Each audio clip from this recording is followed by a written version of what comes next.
Ganito umorder sa Singapore, merong QR code na nakalagay sa mesa nyo, tapos scan nyo lang yan at idadivert kayo sa kanilang mga menu. Makikita nyo doon yung iba't ibang pagkain, drinks nila.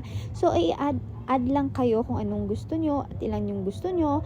Pagkatapos nyan, ay makikita nyo rin kung ano ba ang mga in-order ninyo sa inyong order details. Send nyo na at ayan na ang aming drinks.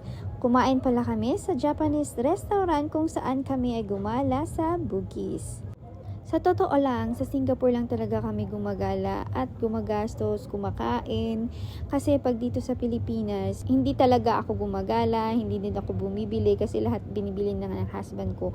So, pag nasa Singapore kami, ini-enjoy talaga namin kasi sinusulit talaga namin kasi buo yung pamilya namin, 'di ba? Mas masarap na mag-i-enjoy tayo na buo ang pamilya natin, hindi na tayo i-enjoy lang sa